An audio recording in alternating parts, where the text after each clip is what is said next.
মৰমৰ বন্ধু বান্ধৱীসকল তোমালোক সকলোকে আমাৰ এই চেনেললৈ পুনৰবাৰ স্বাগতম জনাইছোঁ। বহুতো বন্ধু বান্ধৱীয়ে সুধি আছিল যে ছাৰ আমি এডমিট কাৰ্ডখন কেনেকৈ ডাউনলোড কৰিব পাৰিম, এটা আমাক ভিডিঅ'ৰ জৰিয়তে বুজাই দিব লাগে। তো এডমিট কাৰ্ড যিহেতু আজিৰ পৰা তোমালোকে ডাউনলোড কৰিব পাৰিবা, ঠিক আছে। এডমিট কাৰ্ডখন তোমালোকে ডাউনলোড কৰিবৰ কাৰণে পোনপ্ৰথমতে তোমালোকে কি কৰিব লাগিব, তোমালোকে গুগলত গৈ সাৰ্চ কৰিব লাগিব SCERTPET বুলি লিখি সাৰ্চ কৰি দিবা, ঠিক আছে। সাৰ্চ কৰি দিয়াৰ পিছতে প্ৰথম যেটো ওয়েবসাইট আহিব scrtpet.co.in এই ওয়েবসাইটত তোমালোকে ক্লিক কৰিব লাগিব। ক্লিক কৰাৰ পিছত তোমালোকে এনেকুৱা ধৰণে দেখিবলৈ পাবা ওয়েবসাইটটো, ঠিক আছে। ইয়াতে ওপৰত তোমালোকে চোৱাচোন, ওপৰত ধুনীয়াকৈ লিখা আছে downloading of admit card is live now, click here to download. তোমালোকে কি কৰিব লাগিব, সেই যেটো ক্লিক হিয়াৰ টু ডাউনলোড আছে তাত ক্লিক কৰিব লাগিব। ক্লিক হিয়াৰ টু ডাউনলোডত ক্লিক কৰাৰ পিছত তোমালোকৰ তাত এনেকুৱা ধৰণে আহি যাব।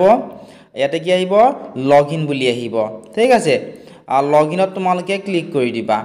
লগইনত ক্লিক কৰাৰ পিছত ইয়াতে তোমালোকে প্ৰথমতে তোমালোকৰ যেটো ৰেজিষ্টাৰ্ড ফোন নাম্বাৰ আছে, যেটো নাম্বাৰ তোমালোকে ৰেজিষ্টাৰ কৰিছিলা যেতিয়া অনলাইন কৰিছিলা, অনলাইন কৰি যেটো নাম্বাৰ ৰেজিষ্টাৰ কৰিছিলা সেই ৰেজিষ্টাৰ কৰা ফোন নাম্বাৰটো দিব লাগিব। দি তোমালোকৰ যেটো ডেট অফ বাৰ্থ আছিল সেই ডেট অফ বাৰ্থটো তোমালোকে দিব লাগিব। দি তলত থকা যেটো লগইন অপচন আছে সেই লগইন অপচনত তোমালোকে দিব লাগিব।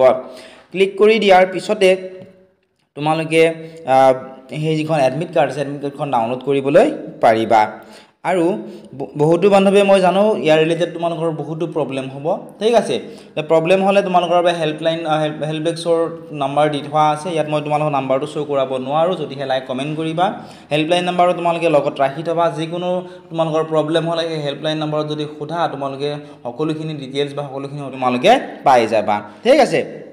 আৰু ওয়েবসাইটত যেটো মেইনটেইন হৈ আছে গতিকে আকৌ ক্লোজ কৰি দিব পাৰে।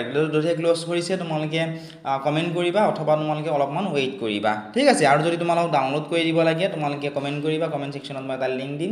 সেই লিংকটো ক্লিক কৰি তোমালোকে ডাউনলোড কৰিব পাৰিবা অথবা আমিও তোমালোকক ডাউনলোড কৰি দিবলৈ চেষ্টা কৰিম। চেনেলটো যদি সাবস্ক্ৰাইব কৰা নাই সাবস্ক্ৰাইব কৰি দিবা। আমাৰ অনলাইন ক্লাছত যদি জয়েন কৰা নাই জয়েন কৰি ল'বা। অনলাইন ক্লাছত তোমালোকে important notes, previous year question paper সকলোবোৰ তোমালোকে তাত পাবা। আৰু সকলোবোৰ আসাম জাতীয় বিদ্যালয় NCERT আৰু সেবাৰ যিবোৰ কিতাপ আছে সেই কিতাপসমূহৰ পৰা MCQ বোৰ দিয়া হৈছে, গতিকে তাৰ পৰা তোমালোকৰ পৰীক্ষাত কুৱেশ্যনসমূহ আহিব।